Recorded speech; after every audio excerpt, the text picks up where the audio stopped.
Jadi mungkin ada satu pertanyaan aja, satu saja.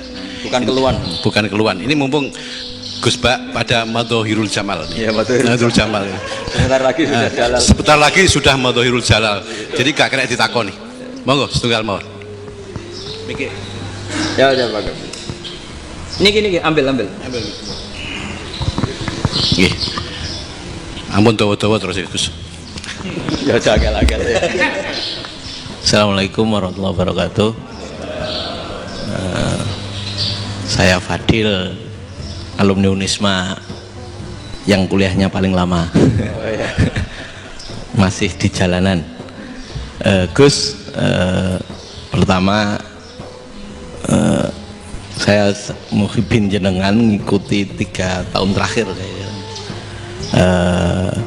Sepertinya ketika Mbah Hasyim Asy'ari hadir di tahun 1900-an sampai mendirikan itu, kok suasananya sama seperti Gus Baha hadir di tengah-tengah situasi genting Indonesia ini. Saya kira yang memunculkan nama Gus Baha di banyak media online yang saya amati itu malah awalnya dari kelompok bukan kita gitu.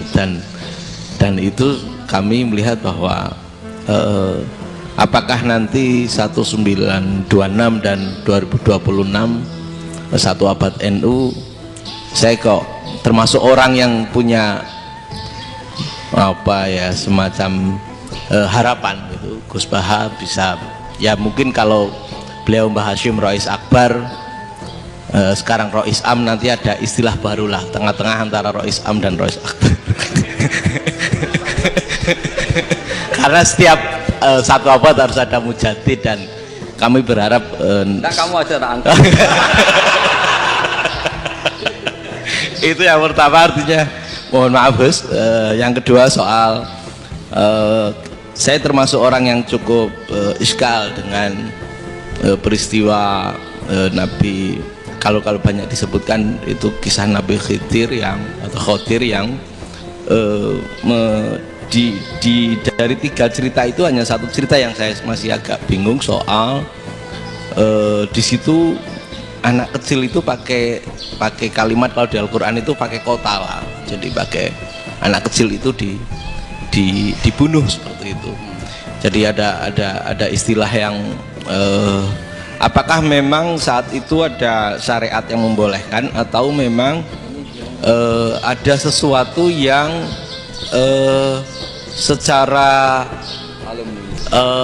secara dari Allah Subhanahu wa Ta'ala memang itu dibolehkan untuk Nabi Khidir. Jadi diantara semua cerita itu saya yang agak iskal yang itu. Kalau yang kisah soal membocorkan itu mungkin masih bisa masuk ya, tetapi apakah sudah ada ilmu psikologi yang sangat tinggi sehingga kalau ada anak-anak yang idiot itu, atau apapun istilahnya yang sekarang itu boleh dilakukan tindakan begitu itu. Nah ini saya lebih provokatif dari Pak Rektor biasanya. Artinya mohon maaf, karena pemahaman saya ada 2 pendekatan ilmu yang masuk, satu seperti Nabi Musa, yang satunya seperti Nabi Khidir. Mudah-mudahan ada sedikit penjelasan. Siap Gus, terima kasih. Dan yang terakhir, mudah-mudahan karena Indonesia situasi terakhir saya kira kita ketahui lagi pandemi seperti ini Gus, jadi saya juga ingin pendapat Gus Baha, apakah ini situasi pandemi corona itu Allah sedang Madhohirul Jamal atau Madhohirul Jalal? Terima kasih. Assalamualaikum warahmatullahi wabarakatuh. Assalamualaikum warahmatullahi wabarakatuh. Monggo langsung mawon Gus. Ini provokatif ini kayak. Loh, di situ aja kamu tanya kok terus mirip. Siapa Fadil ya? Fadil. Dari peternakan ya? Peternakan. Tapi mau ngomong tafsir itu. Mulai kacau peternakan ngomong tafsir ini mulai kan. Iki yai kula peternakan. Nah, ini ada yang hafal Quran ngaco, paling enggak setengah hafal. Enggak yang dari Unisma. Enggak begini, ayat itu kan ditutup wa ma fa'altuhu an amri, ya saya maknani wa ma fa'altu lan orang nglakoni ingsun hu ing kabeh sing kasebut an amri mergo kepinginanku ingsun. Jadi saya melakukan itu semua bukan karep saya sendiri. Jadi Khadir sendiri itu kamu untung tidak nekuni tafsir. Kalau nekuni tafsir yang kamu soal bukan Nabi Khidir, karena Nabi Khidir itu hanya satu orang. Yang kamu soal harusnya Israel. Itu tidak rektor, tidak kiai besar, tidak siapa saja dihabisin itu. Kenapa Israel tidak kamu tegur? Gimana hukumnya qatlul mukmin? Kenapa Israel tidak kamu masukkan ayat wa may yaqtul mu'minam muta'ammidan fajazauhu jahannamu khalidan fiha. Ingat ya Israel. Iya kan? Nah, Israel melakukan pembunuhan itu, kadang yang dipateni nyuwun sewu orang soleh betul. Tapi wae kapundhut ya kapundhut. Itu Israel juga tidak atas pilihannya, tapi karena perintah. Nah, Khadir itu bukan nabi syariat, kira-kira mirip kayak Israel, karena beliau bukan nabi syariat. Jadi ini agak aneh, ini kan orang nekuni tafsir kayak saya sampai berjilid-jilid kitab. Saya kemarin mata saya agak sakit karena saya nangis itu sudah 2 hari. Bukan mikir sampean, tapi mikir ilmu ini harus ada yang mempertahankan. Karena apa ya, nekuni ilmu itu kan ribet. Kalau yang nekuni ilmu terus dosen terus rektor itu ya agak ada fasilitasnya. Kalau nekuni ilmu kiai itu naruh keramat kan taqabbalallahu minna minkum taqabbal ya karim. Iya, tapi saya alhamdulillah keramat, jadi ya tetap hidup itu. Saya ulang lagi ya. Harusnya Mas Fadil itu kalau nekuni itu yang disoal tuh Nabi Khidir. Nabi siapa? Apa malaikat siapa? Israel. Karena itu korbannya lebih banyak. Pertanyaannya, Israel kena enggak oleh aturan ayat wa may yaqtul mu'minam muta'ammidan fajaza'uhu? Kan enggak. Karena semua itu wa ma fa'altuhu an amri. Saya lakukan ini. Mungkin ngaji kamu enggak khatam sih, mau delok fakotalah itu.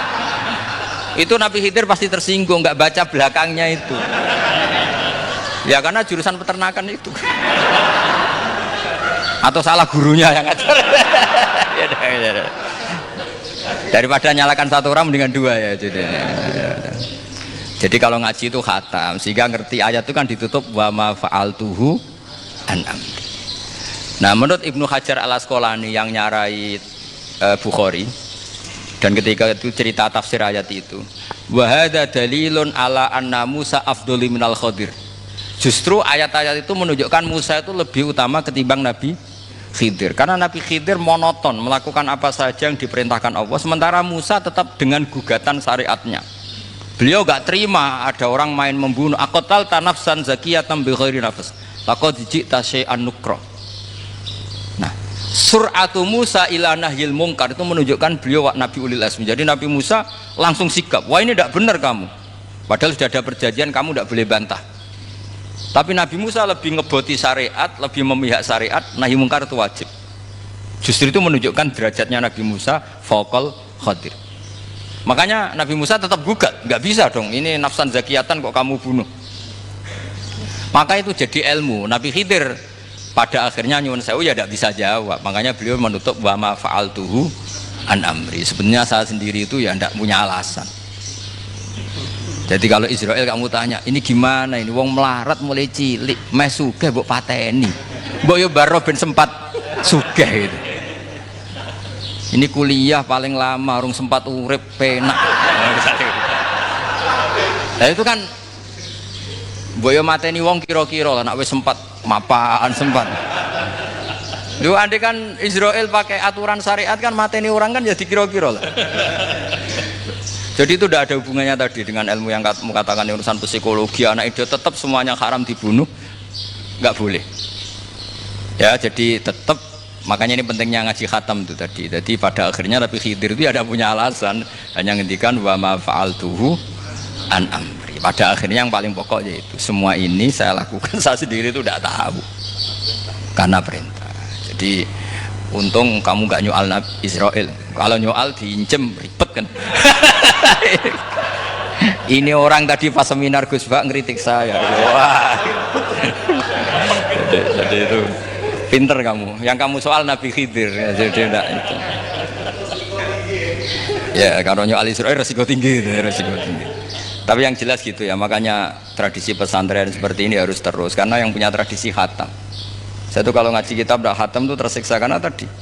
Kadang-kadang yang depan-depan tuh tidak jawaban, jawabannya di belakang. Kan tadi wa ma fa'altuhu an'am. Dzalika ta'wilu ma lam tasti alaihi sabra. Jadi ya sudah kira-kira seperti itu. Wajar kamu tidak sabar, wajar kamu tidak itu, memang saya sendiri sebenarnya juga paham itu. Jadi cara basa Jawa niku wajar saya musakira paham. Jadi aku dhewe ku ya ora paham. Wong aku ya mau nglakoni gitu. Jadi sebetulnya ya sama-sama ada itu kan. Ini jenenge wa ma fa'altuhu an amri. Dah ya. Ya.